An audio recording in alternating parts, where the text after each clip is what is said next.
Welcome to the Creative Play and Podcast Network. Join us as we share our favorite RPGs, one-shot games, tabletop games, reviews, and convention panels. Sit back and enjoy the show.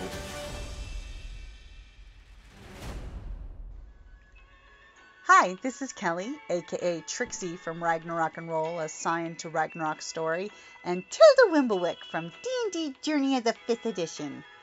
First off, I would just like to say thank you to everyone for listening to our varied adventures, as well as for rating us on iTunes and RPGpodcast.com. If you haven't rated us yet, we would greatly appreciate it if you could. And if you're looking for more ways to support our efforts, we are now on Patreon, a great site where you can help us continue making more podcasts, as well as some special surprises for our patrons. If you can, please look us up at www.patreon.com/cppn.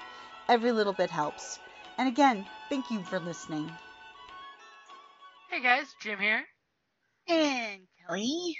And welcome back to #RPGaDAY2024. We are 2/3 of the way through the month. God, can you believe it? Where has the year gone?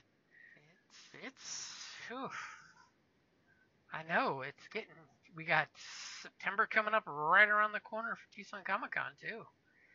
I know, it's crazy. Calendar's going way too fast. Yes, it is.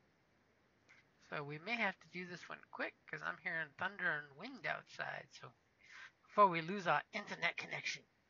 Yes, and we're gaming later tonight, so all right.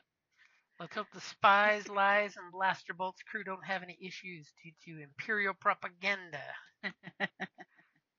So for August the 20th, we have Amazing Adventure.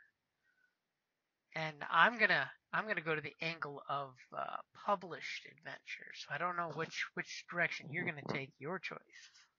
I was gonna take a personal one. Would you like to go first? Sure.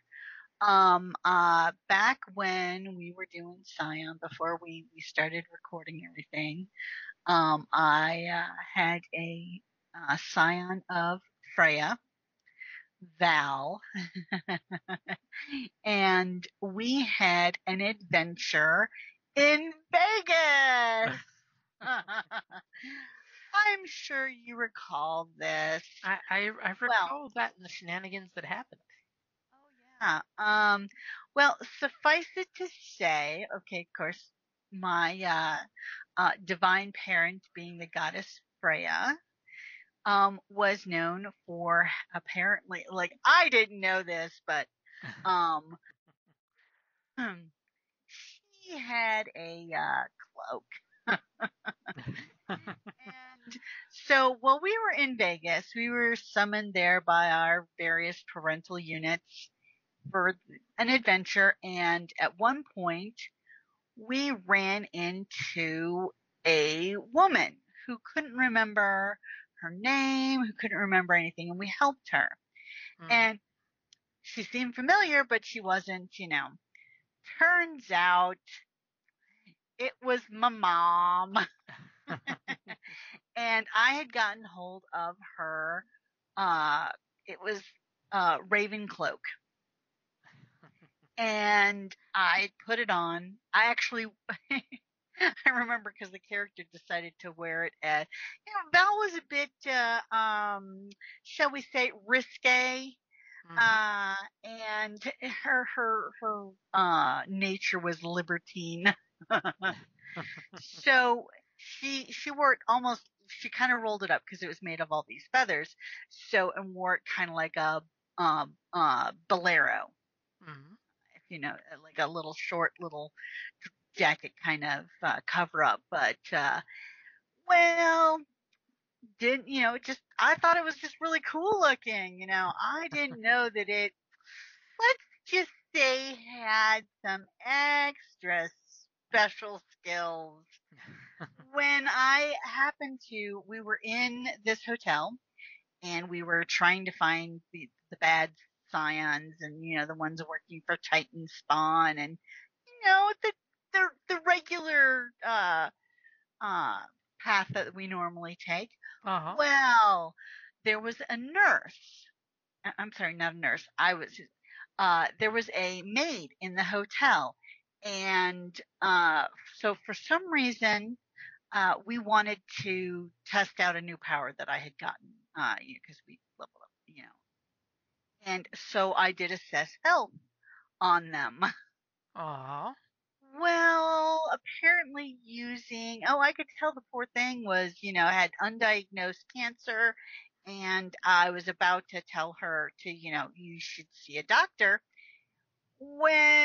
Because I used legend, all of a sudden the cloak went into action, so to speak.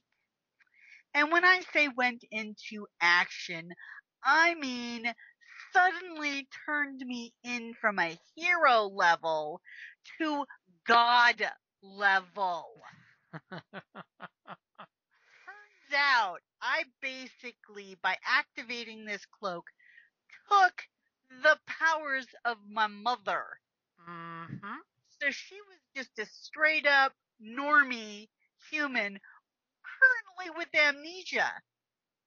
And all of a sudden, I've just been handed demon's power You went from hero to god. in literally the blink of an eye. So I was like, whoa, man, this is heavy duty. However, so we get back to our hotel room, and the bad signs basically show up, and they kind of, first off, blind me because none of us were expecting this. We, answer the door for room service and blammo. But the thing is, they asked me for the cloak earlier, and I'm like, no, I'm keeping it. It's There mine. were some peaceful attempts to decloak Oh no, you. I'm out of forgive me, I'm out of order because this was years ago. Remember, it was when you were thrown out the window you activated. Exactly, when I activated the actual legend, because assess health doesn't activate legend. So I'm like, no, it's my cloak. Get your own fucking cloak. And they're like, well, we just want to borrow it for a little while. And I'm like, no, get your own cloak. And because I said no, that's when all hell broke loose and they basically attacked.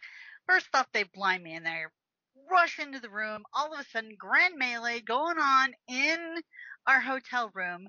I'm blind. I can't do anything but do my battle shout, which, invigorates the people. And then all of a sudden, they're dragging me. Somebody is dragging me because I can't see it, but it's like the ghost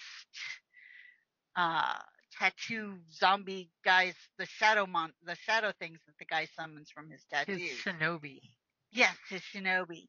Start dragging me. I'm blind, can't see a damn thing. Dragging me, and I get tossed out the window. Well, I'm falling from a very high height, and I activate a point of legend, to save my life, basically.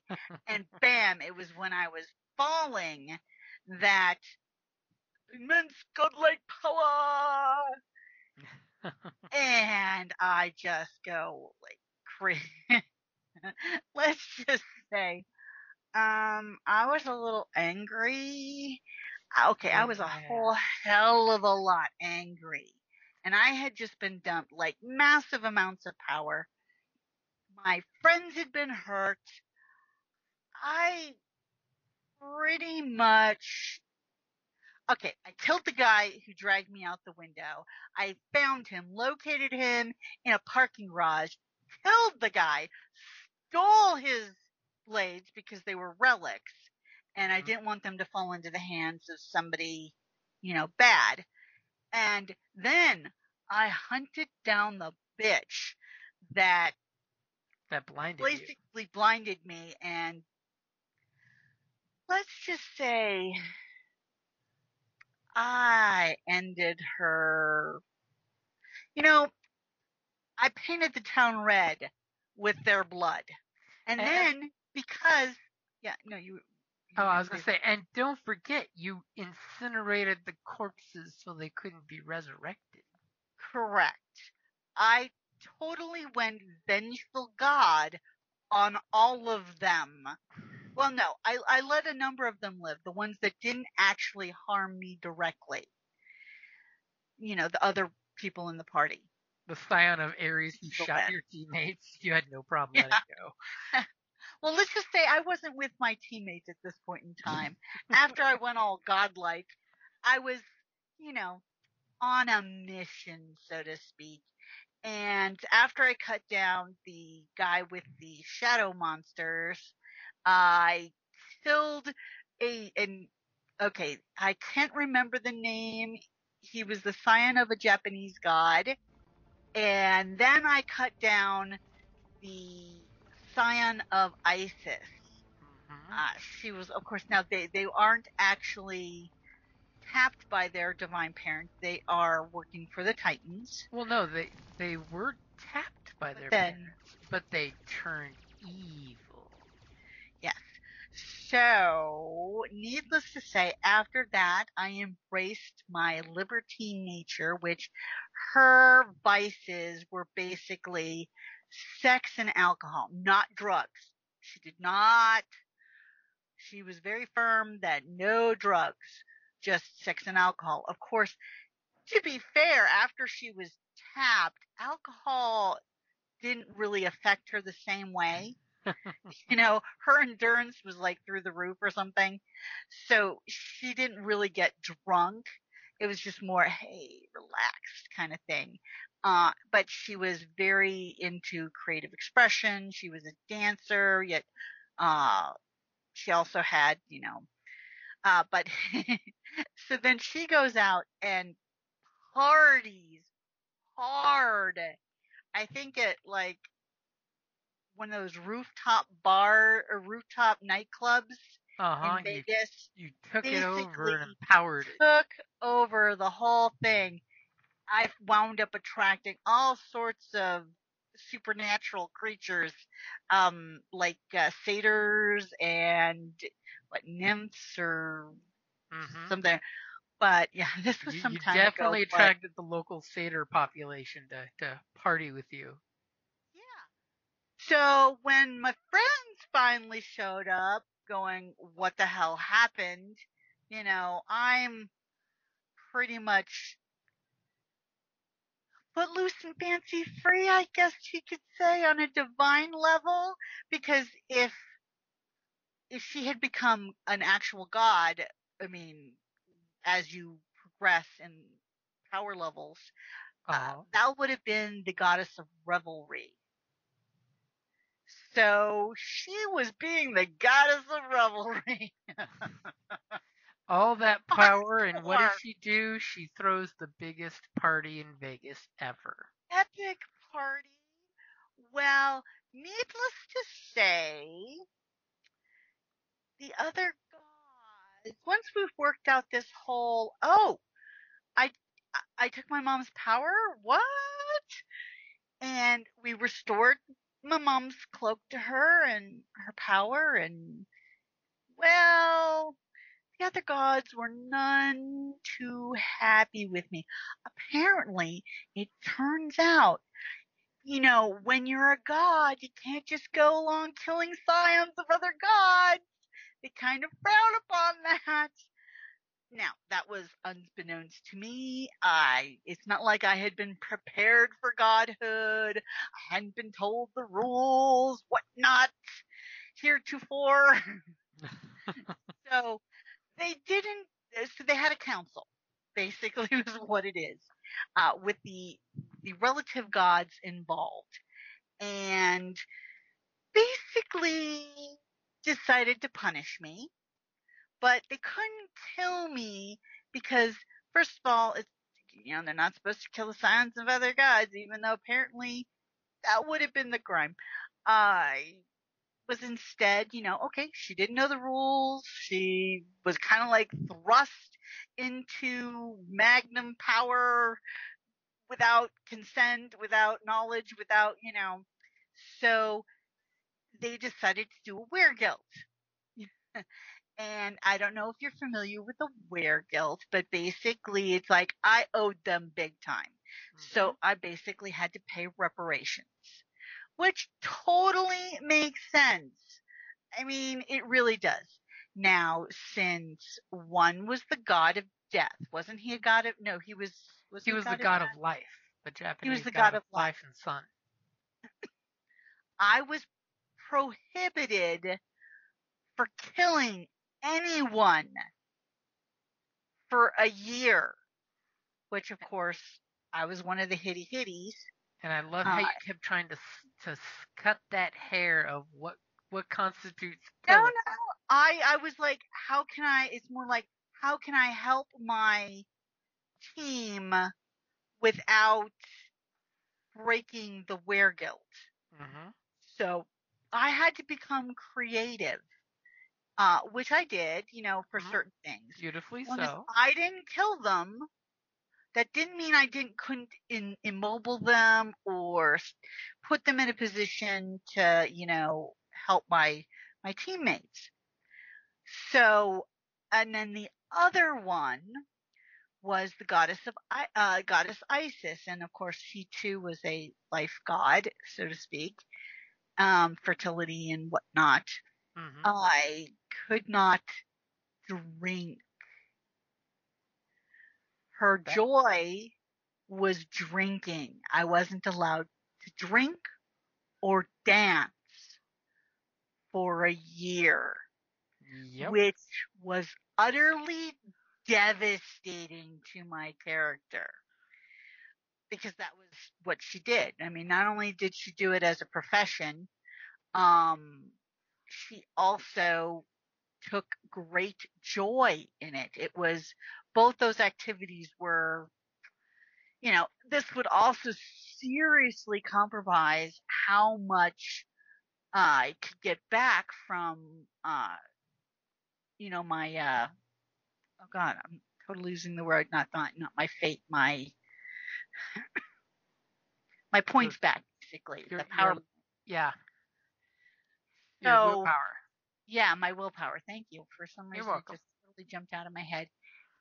Which, because of my vices, if I indulge my vices, I can gain back willpower. So this seriously impacted me and it devastated my character. And then a certain GM dropped another bomb on me. Oh, you remember how much you were partying at the party? He rolled the die. I mean, Loki even showed up at that party. Yes, Loki did. He and I had a history. And turns out, now I had seduced a couple people, one of which was also a teammate. Couldn't help myself. I was under the influence of godhood and such. He was not happy about it. But yeah, so I had carnal relations with a few people that evening. And turns out, Jim rolled, I was pregnant. Dun, dun, dun, dun. Yeah, fun. So that was a very, very amazing adventure, so to speak. You can't have sex with a fertility goddess and not somebody getting knocked up. Just gonna say. And Isis didn't want to give me a specific weregilt. She says that for the next year, I will call on you to do things, and you must do them. So, as you always like to have us do like interim stories and things of that nature. So because I never got to do anything in game for that one, I actually wrote up different stories of this character and those weregilts. So, since we didn't know who or father was. Jim was going to roll. You were going to roll to see who the dad was. And I'm like, no, Yep. I'm going to make a story out of this. So I did. I crafted a story and basically I chose the father, and because I did a whole story on it, short story, Uh-huh. you said fine. And because we had to do interim ones anyways. And I chose Loki. Partially to spare poor Dan, so his character didn't have to be my baby daddy. He was stressing that. He was stressing that. I was like, no, don't worry, you're not the baby daddy. I made Loki the baby daddy. And then I actually also wrote a separate, longer story about helping ISIS. And not only did when I killed the scion of ISIS in the game, I took again the relic. I didn't destroy this one though, or I didn't destroy either of them. I was basically told I had to keep it until the next scion came. Until the next priestess of ISIS. Yeah, until the next priestess of Isis was basically going to be tapped. And I did, I promised. So I actually wrote a story about that. About basically turning the because it was a necklace. It was a necklace of Isis, to the new priestess. So I wrote that one about the baby daddy, and I wrote one about the priestess, or basically protecting them, saving them, and then bestowing upon them the gift from their mom, and that type of thing. So because in games, in subsequent games, we already discussed the whole I can't kill anybody kind of thing. So that was it. And I even also wrote up a story about the baby shower. Baby was born. Asgard was hopping that night, let me tell you. But yes, that's my amazing adventure. Okay, so for me, it's much more linear, much more contained. My favorite adventure goes back to, and it's funny because it's been reinvented over the decades, the original 1981 Advanced Dungeons and Dragons adventure Against the Giants. Because this adventure takes part in 3 parts, but goes from like level 1 to 12 for AD&D. If we all remember, back in... Not play that when it first came out. What's that? You did not play that when it first came out. No, I didn't play it when it first came out. Okay, I when was I started playing D&D, I played the adventure for AD&D. But the beauty of this adventure is not only does it have a great opening in that the nobles hire the players to go take care of a problem with some giants, and they give them horses and stuff and send them on the way, but the 3 parts of the story has them first dealing with hill giants, so that way it's level appropriate. Then it has them transitioning after they beat the hill giants. They find out that there's a frost giant involved, so they go to fight the frost giants. And then it spins around for the last 3 levels and has you go to fight a fire giant in a volcano. Fire giant in a volcano. I love how it covers the gambit, because you go from the hill giants in your kingdom to frozen north with the frost giants. I think I remember this one. And the big kicker is, as you play, as the different GMs will salt and pepper it, there's someone manipulating the giants.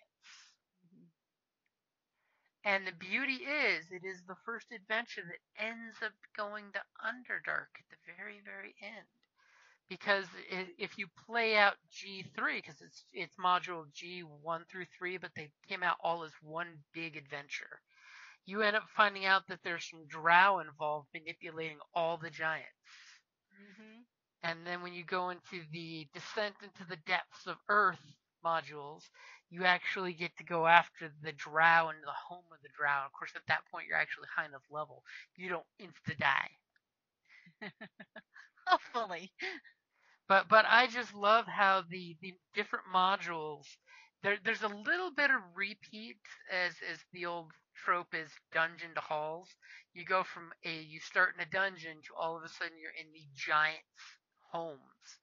And you're having to deal and realize that the giants aren't stupid. They're actual intelligent beings, and then you start dealing with the different factions. And that's one of those ones where it gets players from just kicking in the door and killing the orc to all of a sudden they might need to make allies and friends and make deals with people. Be And less murder hobo. Mm-hmm.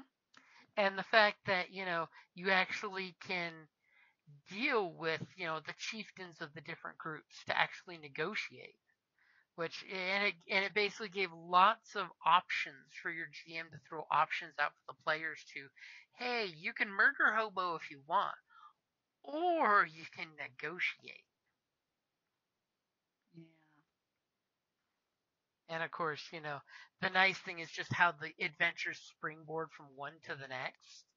And, like at the end of Standing of the Hill Giant Chief, you find a map that has the next place that the group's going to go where the Frost Giant Jarl is. And, kind of nice, because you have, a somewhere to go. Mm-hmm. And the best thing is, it has a magic MacGuffin that gets you to the next location. So you don't have to worry about cross-country adventure. You just, yank on the chain, so to speak, and boom, you're in the next location. That's nice. After the group is, of course, I'm sure, had a long rest and recuperated. Very cool.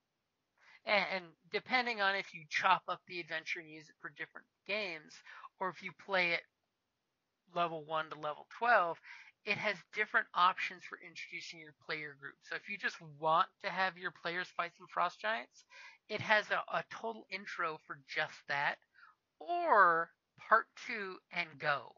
So it gives you like the a option. sample. You could do a sample and. Mm-hmm. You could always just say that, hey, the frost giant Jarl is that there's been some problems, and you've been hired by some nobles to defeat the frost giants. Mm-hmm. And of course, it has a safe place for the players to hide and recoup. So in classic old school D&D, there's a location you can retreat to and get that long rest in before you jump right back into the adventure. See, that's nice. Yep, that's always good dungeon design when as a GM you plan to have a room where they can, stockpile themselves, or a hidden place where they can use clever magic to basically dive into and recuperate.